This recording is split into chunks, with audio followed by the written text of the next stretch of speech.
The bell above the clinic door chimed softly, cutting through the quiet hum of Christmas carols playing from a small radio on the reception desk. Dr. Harper glanced up from his clipboard, the pen in his hand freezing midair. Steve Carter stood in the doorway, brushing snowflakes from his dark hair, his easy smile already drawing attention. Harper's chest tightened. It had been years since Steve had stepped into this clinic. Yet, time hadn't dulled the sharp edge of his features or the warmth of his hazel eyes. For a moment, Harper couldn't move, couldn't breathe until Steve's gaze caught his. "Doctor." "Harper," Steve greeted, his voice carrying a mix of familiarity and playfulness that made Harper's stomach twist. "Still holding down the fort, I see." Harper forced a smile, swallowing the lump in his throat. "Steve Carter, back in town, I take it." He gestured toward the small exam room. "What brings you in, flu season?" Steve followed with a slight chuckle, the sound low and effortless. "Something like that. Felt a bit under the weather. Thought I'd get checked out before I crash my parents' holiday party and infect the whole town." Inside the exam room, the tension thickened. Harper busied himself with routine questions, writing down symptoms while Steve sat on the exam table, swinging his legs lightly. Every now and then, Harper could feel Steve's eyes on him, studying him with the same quiet intensity that had always unnerved him. "So," Steve said, breaking the silence, "still decorating the clinic like Santa's workshop, I see." Harper glanced at the string of blinking lights along the wall and the small, slightly crooked Christmas tree in the corner. His face grew hot. "It's for the kids. Makes the place feel less sterile." Steve tilted his head, a smile tugging at the corner of his lips. "I think it suits you. Warm and welcoming." Harper dropped his pen, the clatter breaking the moment. He bent quickly to retrieve it, only to brush Steve's hand as he reached for it too. The contact was brief but electric, leaving Harper scrambling to regain his composure. "Let's check your heart rate," Harper said, his voice a little too stiff. He positioned the stethoscope on Steve's chest, but his fingers faltered, the proximity making his pulse quicken. Steve caught his eye and smirked. "Nervous, Doc?"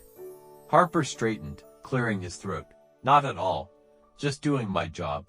The air between them felt charged, every glance and word carrying weight.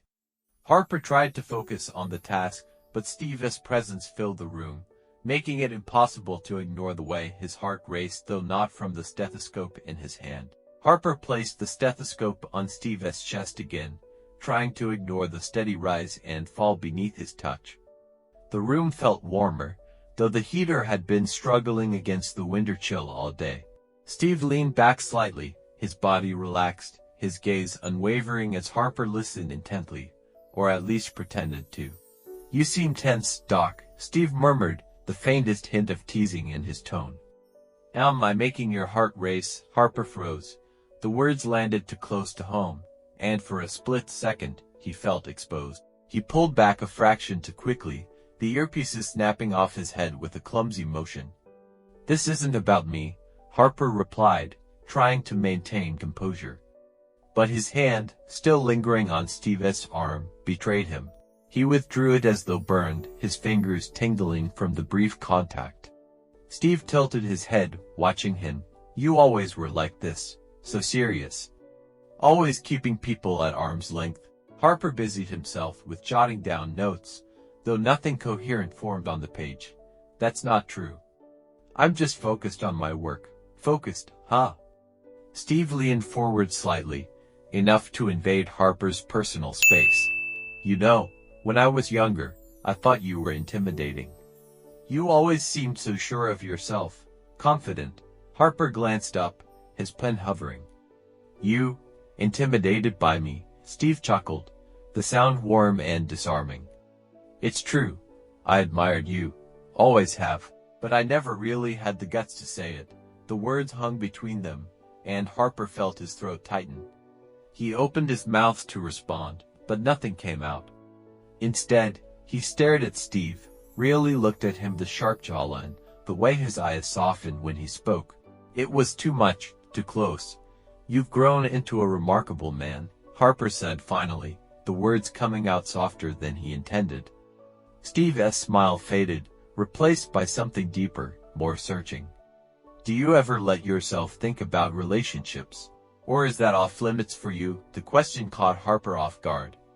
He turned away, pretending to tidy the instruments on the counter. I don't know if I'd have the time for one, or the courage. Steve's voice was low, careful, as though testing the waters. Harper gripped the edge of the counter, his knuckles white. It's complicated. I'm not asking for complicated, Steve said, standing. The room seemed to shrink as he stepped closer, the scent of his cologne faint but distinct. I'm asking if you've ever thought about it. About someone unexpected. Harper's breath hitched. He couldn't lie. Not with Steve this close, his words cutting through the defenses he'd spent years building. I've thought about it, he admitted, his voice barely above a whisper. Steve smiled, but it wasn't his usual charming grin. It was softer, more personal.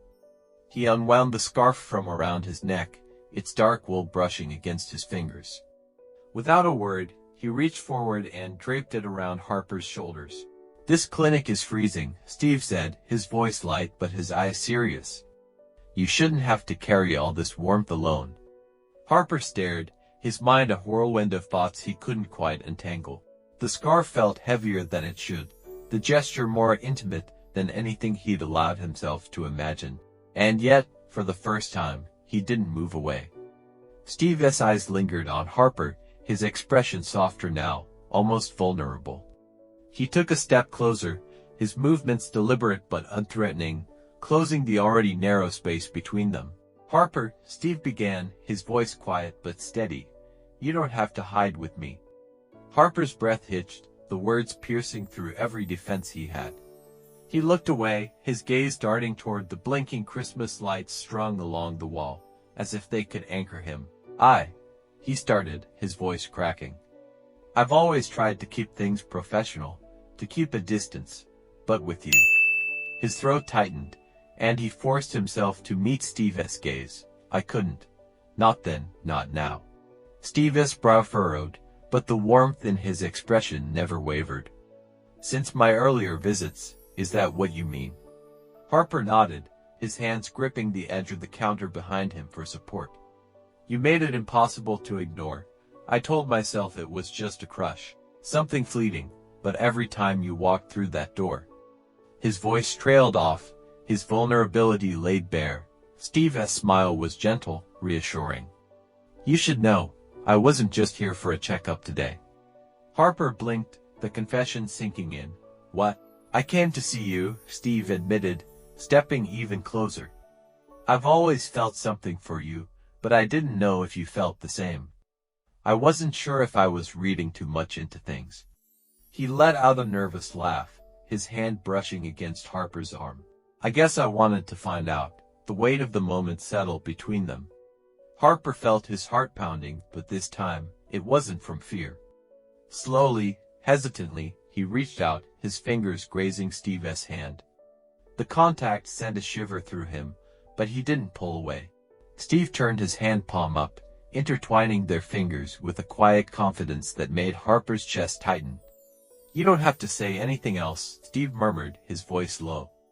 I just need you to know it's okay to feel this. Harper nodded, his walls finally crumbling. He allowed himself to take a step closer, their faces mirrored inches apart. The blinking lights reflected in Steve's eyes, and for the first time in years, Harper let himself lean into the moment. Their lips met in a tender, unhurried kiss, the warmth between them a stark contrast to the cold world outside. The snow continued to fall, visible through the frosted window, but neither of them noticed. When they finally pulled back, Steve glanced up and smirked. Mistletoe, he said, gesturing to the small sprig hanging above the doorframe. Perfect timing, Harper chuckled, a weight lifting from his chest. He felt lighter, freer, than he had in years. Steve gave his hand a gentle squeeze. Come with me tonight. My family's Christmas Eve party could use a little extra warmth, and so could I. Harper smiled, his answer already clear.